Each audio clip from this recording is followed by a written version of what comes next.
성도님들, 성경에 기록된 여호사밧 왕에 관한 이야기를 보면 특징적인 것이 하나 있습니다. 바로 하나님께서 우리에게 전해주고 싶어 하시는 메시지가 너무나도 명확하게 잘 보인다라는 겁니다. 그런 의미에서 오늘 본문은 여호사밧의 인생에서 오게티라고 제목을 붙일 수 있을 것 같은데요. 그럼 오늘도 역시 설교 들어가기 전에 문제를 하나 내보겠습니다. 자, 이것은 무엇일까요? 한번 잘 들어보십시오. 국어사전에 있는 거 그대로 읽겠습니다. 손해를 물어준다거나 일이 확실하게 이루어진다는 보증. 좀 더 풀어서 설명드리면 재해나 각종 사고 따위가 일어날 경우에 경제적 손해에 대비하여 공통된 사고의 위협을 피하고자 하는 사람들이 미리 일정한 돈을 함께 적립하여 두었다가 사고를 당한 사람에게 일정 금액을 주며 손해를 보상하는 제도. 뭘까요? 네, 오늘은 왜 이렇게 잘 맞추세요? 제가 지난주에는 원고에 네, 맞추셨습니다, 타산지석입니다 이렇게 하려고 했는데 대답 안 하셔서 엄청 곤란해서 오늘 뺐는데 오늘은 잘 맞추십니다. 네, 바로 보험입니다. 사람들은 장래에 무슨 일이 일어날지 모르기 때문에 혹시나 일어날 불행을 대비해서 보험을 들지요. 참 좋은 제도입니다. 그래서 저도 역시 운동하다가 자주 좀 다치는 편이라서 이게 실손보험 이런 거 하나 이제 들어 놓았습니다.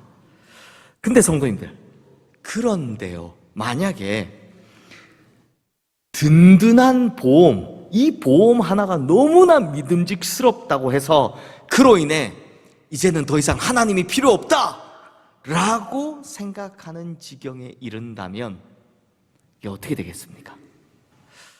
바로 오늘 이런 이야기입니다.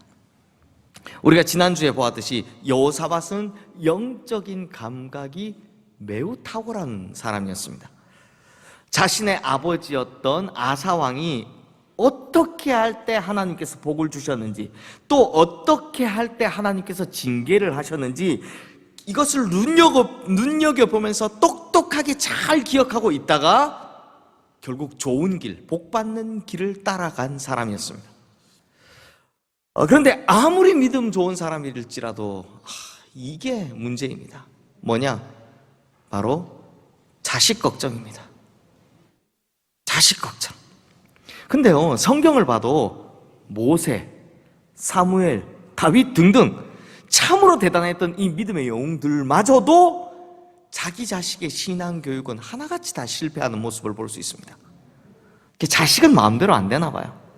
그래서 저희가 흔히 사무엘 정말 완벽하다라고 이야기하는데 완벽하다 이야기할 수 없는 게 자식 때문이다 라고 이야기하거든요.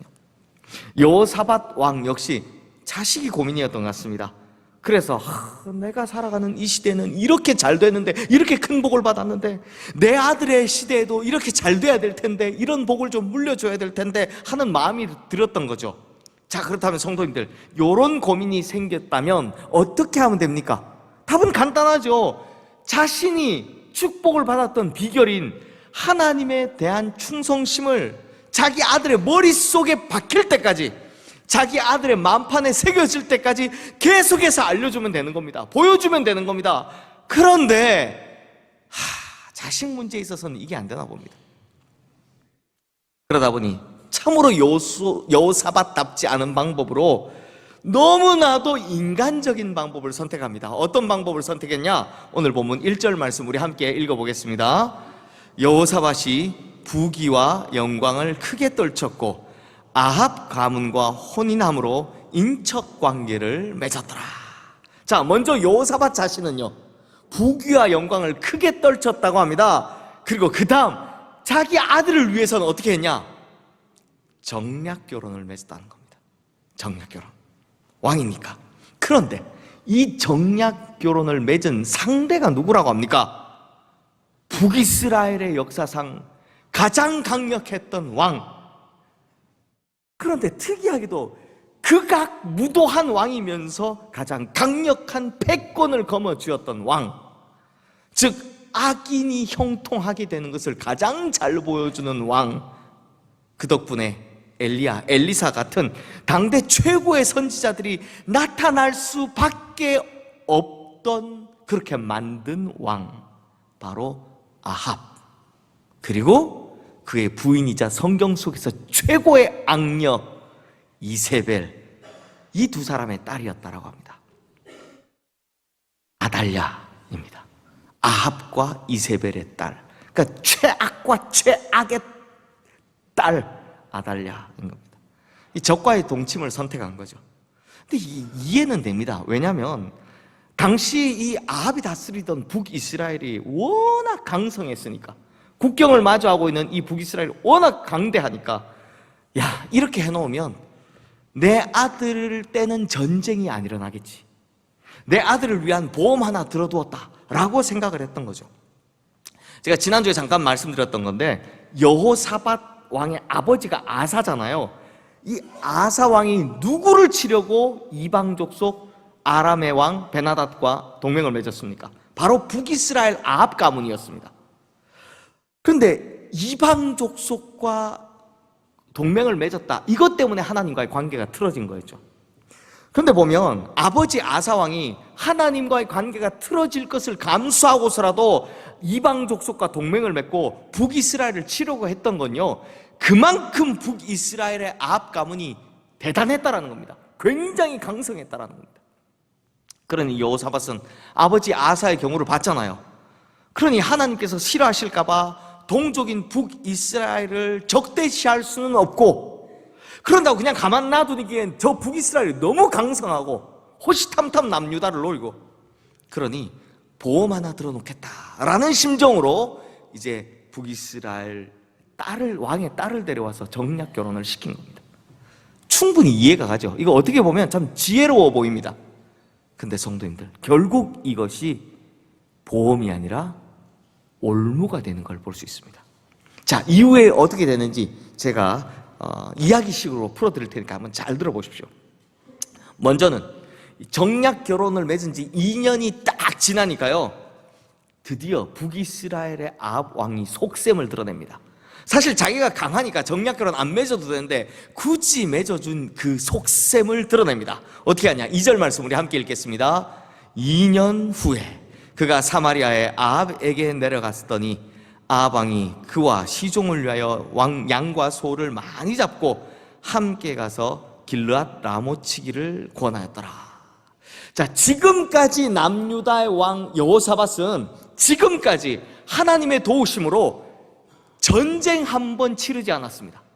정말 온 나라가 평안히 잘 살았습니다. 그런데 욕심 많은 사돈 때 북이스라엘의 저 아합은 계속 전쟁을 해서 나라를 넓혀왔거든요. 그러니 지금 아람 같이 치자, 졸지의 전쟁에 휘말리게 된 겁니다. 그것도 길르앗 라못, 바로 자기 아버지 아사 왕이 손을 잡았던 그 아람 족속을 치자라는 겁니다. 이게 왜냐면 그 지역에는요, 강성한 두 나라 아람과 북이스라엘이 강성한데 그 사이에 딱 누가 끼어 있습니까?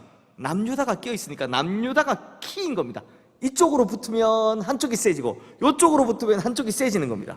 그러니 그 가운데 낀 남유다를 북이스라엘이 야, 이번에 우리와 손잡자라고 하는 거죠. 그러니까 아합은 저 눈에 가시 같은 자기 원수 아람을 쳐내기 위해 바로 정략 결혼을 맺은 겁니다. 남유다를 이용하려고 정략 결혼을 맺은 겁니다. 근데 성도님들, 약자인 여호사밧이 강자인 아합의 청을 감히 거절할 수 있었겠습니까? 안 되죠. 이건요, 사돈 관계 끊겠다 정도가 아니라 아예 전쟁을 치겠다라는 결단을 하지 않고선 절대 거절할 수 없는 겁니다. 속셈이 뻔히 보이는데 이걸 거절을 못하는 겁니다. 그래서 결국 3절 말씀해 보시면 여호사밧이 이 부탁을 받아들입니다. 단 여호사밧이 찜찜하잖아요. 그래서 한 가지 제안을 합니다. 뭐라고 하냐? 하나님의 말씀은 어떠신지 물어보고 결정하자. 그러니까 하나님이 안 돼 하면 안 갈 명분이 생기니까 하나님 말씀이 어떠신지 우리 한번 물어보고 결정합시다 라고 한 겁니다. 그런데 아합이 얼마나 영악합니까? 그럴 줄 알았습니다. 믿음 좋은 여호사밧이 이렇게 물을 줄 알고 이미 대비를 해뒀습니다. 어떻게? 거짓 선지자 400명을 미리 딱 준비시켜 놓은 겁니다. 그리고 다 시켰습니다. 거짓 선지자 400명이 우르르 와가지고 이 전쟁을 하나님께서 이기게 하실 겁니다 라고 막 주변을 둘러싸고 막 싸워라 싸워라 뭐 이러고 있는 겁니다. 그러니까 정신이 하나도 없죠. 그런데 이걸 저것들 거짓 선지자라는 것을 눈치챈 여호사밧이 진짜 선지자 미가야가 여기에 있는 걸 알고 있습니다. 미가야 이야기 한번 들어봅시다 라고 합니다. 그러자 미가야가 예언을 하기를 이렇게 예언합니다. 가라. 가도 좋다. 그런데 가면 죽는다. 이거 가란 말입니까? 가지 말라는 이야기입니까? 가라. 가면 죽는다. 가란 말입니까? 가지 말란 말입니까? 가지 말란 이야기잖아요. 우리 성도들도 다 아시는데. 그런데 꼭 듣고 싶은 것만 듣습니다. 가라. 그래. 가야지. 아합의 귀에 이 미가의 예언이 들어오겠습니까? 안 들어오죠. 항상 미가야는 나한테 나쁜 말만 하지. 그래, 그럴 줄 알았다 라고 하면서 이제 전쟁을 치러 갑니다. 결국 전쟁을 치러 간 아합과 여호사밧 어떻게 되느냐? 이 뒷이야기가 참 어이없습니다. 자, 먼저 여호사밧은요 자기가 왕의 옷을 입고 전쟁에 탁 나가니까 이 아람이 전술을 이렇게 짭니다. 야, 우리가 그냥 붙으면 진다. 그러니 뚫고 들어가서 누구만 죽이라고 합니까? 왕만 잡아라. 왕만 죽이면 우리가 이긴다라는 전략을 세웁니다. 그런데 여호사밧이 왕의 옷을 탁 입고 왕의 병거에 딱 타고 전쟁에 출전하니까 이 아람 군대가 뭐 지금처럼 인터넷에 사진 뜨고 이런 시절이 아니잖아요. 딱 보니까 옷이 저 사람이 왕이네. 전부 다 돌진해서 누구를 향해 옵니까? 여호사밧을 향해 다 오는 겁니다. 그러자 막 이 적들이 병거로 뛰어올라서 여호사밧을 죽이라고 하니까 여호사밧이 나 아합이 아니에요. 저 아합 아니에요. 라면서 소리를 지르는 바람에 보니까 아합이 아닌 것 같아. 겨우 목숨을 건집니다. 구사일생한 거죠. 그러면 아합은 어떻게 되냐? 이 진짜 어이없습니다. 아합이 똑똑하다 그랬잖아요. 그래서 야, 내가 보니까 저 적들이 나만 노릴 거다라는 걸 눈치챕니다. 그래서 어떻게 하냐? 왕의 옷은 여호사밧한테 입혀놓고 자기는 일반 병사로 변장을 해서 있는 겁니다. 그래서 병사 서 있는데 거기 딱 서 있는 겁니다. 근데 하필 이 적군의 한 병사가 활을 팍 무심코 쐈는데 그냥 뭐 조준해서 쏜 게 아니라 그냥 팍 쐈는데 이 화살이 아마 왕의 갑옷을 입었더라면 괜찮았을 거예요. 이 일반 병사의 갑옷이니까 헐렁헐렁 하잖아요. 거기 쏠기 틈으로 화살이 와서 팍 꽂힌 겁니다. 그래서 이게 막 죽이려고 쏜 게 아니라 그냥 쏘다 보니 맞은 거다 보니까 죽지는 않고 부상을 당합니다. 그러니 최대한 빨리 전장에서 벗어나서 치료를 받으면 살 수 있는데 이제 나가자라고 했는데 그날 워낙 막 전쟁이 격렬하게 붙다 보니까 근데 왕처럼 뒤에 있는 게 아니라 자기 어디 있다고요? 일반 병사 차림을 해서 앞에 있다 보니까 뒤로 나가지를 못하는 겁니다. 나가지를 못해서 과다출혈로 사망하게 됩니다. 이렇게 아합은 끝이 납니다. 결국 정략결혼 이거 하나 때문에 북이스라엘과 남유다의 두 왕이 하루아침에 그것도 동시에 죽을 뻔합니다. 결국 정략결혼 이거 하나 때문에 이 단순한 것 하나 때문에 하나님께서 세우신 북이스라엘과 남유다 이 두 나라가 하루아침에 그것도 동시에 멸망을 할 뻔한 겁니다. 근데 성도님들 이게 끝이 아닙니다. 비록 여기서 여호사밧은 살았지만 진짜 심각한 문제는 그 다음에 터집니다. 무슨 문제냐? 아합과 이세벨의 딸. 김만태 목사님 어디 계세요? 아합과 이세벨의 딸. 그러니까 여호사밧이 며느리로 들인 바로 아달랴가 문제였습니다. 그러면 성도님들, 이 아달랴가 자라는 동안 아달랴에게 가장 큰 영향을 준 사람이 누구였겠습니까? 다름 아닌 그의 어머니 이세벨이죠.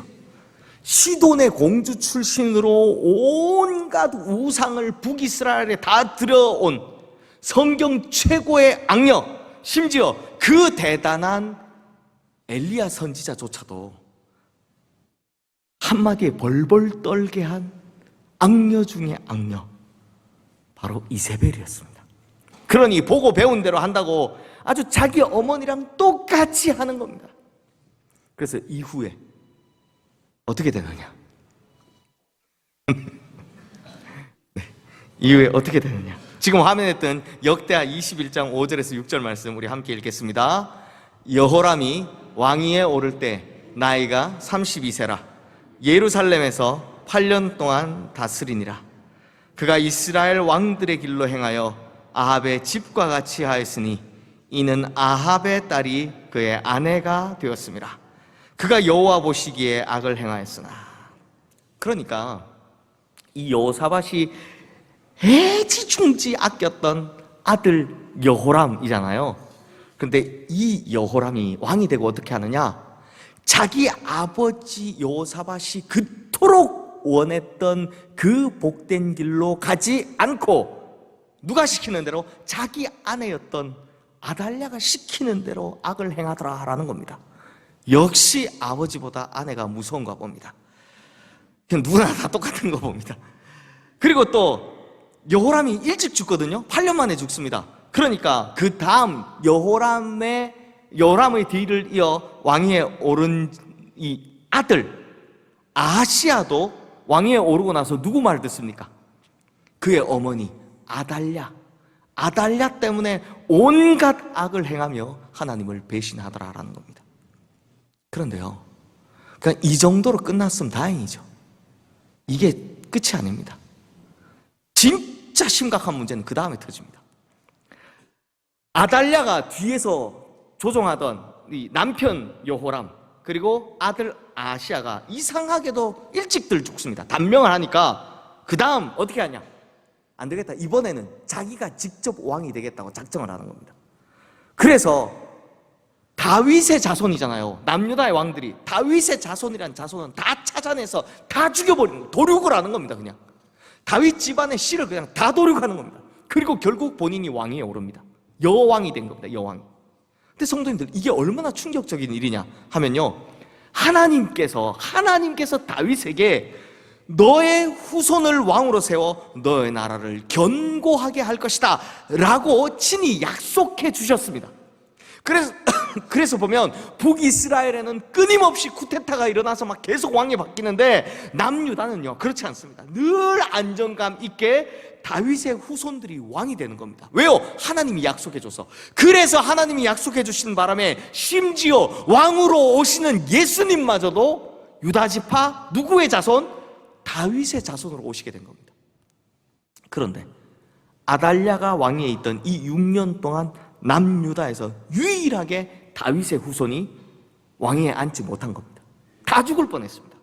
그나마 다행히 고모인 이 여호사밧이 1살짜리 까나내기 그 요아스 왕자를 빼돌리는 바람에 다행히 유일하게 한 명 남아서 이 왕족의 혈통이 이어지게 되는데요, 행여 자칫 잘못했다간 하나님께서 다윗에게 하셨던 약속마저도 다 깨질 뻔했습니다. 심지어 예수님마저도 다윗의 혈통에서 나지 못할 뻔했습니다. 왜요? 이 모든 일이 시작이 뭐 때문에요? 너무나 단순한 것이었죠. 정략결혼. 이거 하나 때문이었습니다. 그 믿음 좋던 여호사밧이 자기 아들을 위해서 혹시나 싶어서 인간사에 필요한 보험 하나 들겠다는 심정으로 북이스라엘과 정략결혼한 거, 이 하나가 이 큰 문제를 터뜨렸다라는 겁니다. 사실 저는 여호사밧의 마음이 이해가 됩니다. 부모 입장에서 자식을 위해서 충분히 그럴 수 있다, 이해가 되죠. 저 역시도 이해가 됩니다. 그런데 이 단순한 것이 남유다라는 나라 자체를 잃을 뻔했고요, 다윗에게 하셨던 하나님의 언약 자체를 무산시킬 뻔한 엄청난 올무가 되었다는 겁니다. 그러므로 성도님들, 오늘 말씀이 우리에게 주시는 메시지는 단순하지만 확실합니다. 이 세상의 것에는 보험 들 만한 것이 없다. 오히려 이 세상의 것들을 의지했다간 그것은 올무가 될 뿐이다 라는 겁니다. 이 세상의 것을 의지하면 그게 보험이 아니라 올무가 된다라는 겁니다. 그런데 여기서 오해하시면 안 됩니다. 여기서 말하는 보험은 우리가 들고 있는 뭐 자동차 보험, 뭐 손해보험, 뭐 건강보험, 연금보험 이런 거 아니고요. 저도 이런 거 다 들었다니까요. 이거 아니고요. 정확히 말씀드리면 여기서의 보험은 하나님 외에 의지하는 다른 것들을 이야기하는 겁니다. 즉 인간 세상의 것들, 이것들 중에는 우리가 하나님 외에 의지할 만한 다른 것이 없다. 이것이 바로 하나님께서 여호사밧을 통해 보여주는 메시지다라는 겁니다. 오히려 우리가 의지하려 했던, 사실 세상 살다 보면 의지하고 싶죠. 사람들, 권세들, 물질들, 돈 이런 것들. 그런데 그것을 의지하면 오히려 올무만 될 뿐이다라는 겁니다. 그러므로 이 세상 살다 보면 우리가 자꾸만 눈길이 가는 의지하고 싶어지는 것들, 사람이나 권력이나 물질에게 의지하지 말고 오직 하나님만 의지하라 라는 겁니다. 왜요? 이 세상의 것에는 보험은 없고 올무만 있기 때문입니다. 우리 이런 말 있죠. 세상에 공짜는 없다 라는 말처럼 그것들의 덕을 본 만큼 반드시 그만큼의 대가를 치르기 마련이다라는 겁니다. 바로 이것을 하나님께서 여호사밧을 통해 우리에게 전해주고 싶은 메시지다라는 겁니다. 그러므로 성도님들, 우리는 하나님 한 분만 바라보며 의지하고 살면 된다라는 겁니다. 자, 이제 말씀을 마무리하겠습니다. 우리 성도님들께서 십계명 잘 아실 거라 생각합니다. 그러면 십계명에서 가장 많이 강조하는 게 뭡니까? 잘 아시다시피 우상 숭배하지 마라. 우상 숭배에 대한 경고입니다. 실제로 하나님의 언약이 쭉 기록되어 있는 율법서를 보면 우상 숭배에 대한 경고로 시작해서 우상 숭배에 대한 경고로 끝이 납니다. 그만큼 우상 숭배하지 말라는 겁니다. 그런데 여기서 하나님께서 말씀하시는 우상, 그게 뭡니까? 그냥 높이 세워놓고 화려하게 꾸며놓은 그 신상 이런 겁니까? 아니죠. 하나님께서 말씀하시는 우상은 우리 마음속에서 하나님을 대신하려고 하는 것들, 우리 마음속에서 하나님 아닌 다른 의지하려는 다른 것들, 바로 이런 것이 우상인 겁니다. 그리고 이런 것들과 절대로 언약을 맺지 말라는 겁니다. 왜요? 결국 이것들이 우리의 올무가 되기 때문이다라는 거죠. 그래서 하나님께서는 이런 것들과는 언약을 맺지 말라라고 성경 속에서 결혼을 예로 드세요. 결혼. 자, 보십시오. 성도님들, 하나님 믿는 사람들은 하나님과 언약을 맺은 사람들입니다. 하나님과 언약 관계에 있는 사람들입니다. 그리고 이 약속, 이 언약은 함부로 깰 수 없기 때문에 이것을 성경에선 결혼으로 표현을 합니다. 하나님과 결혼했다라고 표현합니다. 그런데 하나님 아닌 다른 것들과 약속을 하면, 즉 하나님 아닌 다른 것들과 언약 관계를 맺으면 그것이 바로 우상이라는 겁니다. 그래서 이것을 성경에선 간음이라고 표현하는 겁니다. 그래서 하나님과 약속을 파기하고 다른 것들, 다른 신들을 의지하면 그걸 영적 간음이다라고 성경이 표현하고 있는 겁니다. 근데 성도님들, 단순하게 계산하면, 그냥 단순하게 생각하면 이런 생각할 수 있죠. 아니, 하나님과의 약속도 맺고 거기다 더하기 돈이나 뭐 사람이나 권세 같은 다른 좀 좋은 것들과도 약속을 맺으면 더 좋지 않겠나? 속된 말로 1+1, 꼭 먹고 알 먹고 둥지 털어 불도 떼고, 하나님도 의지하고 인간들 덕도 좀 보고 좋은 게 좋은 거 아닌가? 이런 생각할 수 있습니다. 그런데요, 하나님과의 언약 관계를 성경이 뭐라고 표현한다고요? 결혼. 그러면 성도님들, 결혼하실 때 두 사람과 동시에 결혼하실 수 있습니까? 남편이 1+1, 내 남편이 2명, 1명 1+1 이렇게 결혼하실 수 있습니까? 아니면 아내가 1+1 두 사람과 동시에 결혼할 수 있습니까? 안 되죠. 그런데 왜 좋아하십니까? 지금 왜 상상하셨습니까? 왜 좋아하십니까? 좌우에 남편 한 명씩, 좌우에 부인 한 명씩, 이렇게 결혼 가능해요? 왜 대답을 안 하세요? 결혼 가능합니까? 안 되죠. 그러니 이것은 내가 두 사람과 동시에 결혼할 수 없다라는 이치와 마찬가지인 겁니다. 그래서 결혼처럼 다른 신들과 약속, 언약 관계를 맺는 순간 자동적으로 하나님과의 약속, 언약 관계가 파기된다라는 겁니다. 근데 성도님들, 중요한 것은 이겁니다. 이러다 보니, 이 이치다 보니까 우리가 다른 것에 마음을 두지 않도록 하나님께서는 아예 우리가 하나님 한 분만으로 충분히 만족할 수 있도록 해주신다라는 겁니다.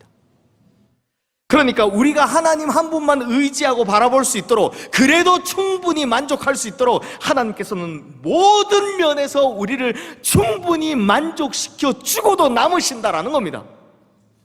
그래서 우리에겐 하나님 한 분만으로도 충분하다라는 겁니다.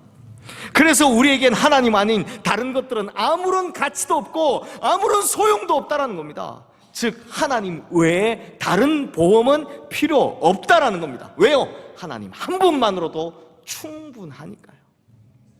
그러므로 우리 성도님들, 이 세상의 다른 것들 의지하지 마시고 하나님만 바라보시기를 주님의 이름으로 축원합니다.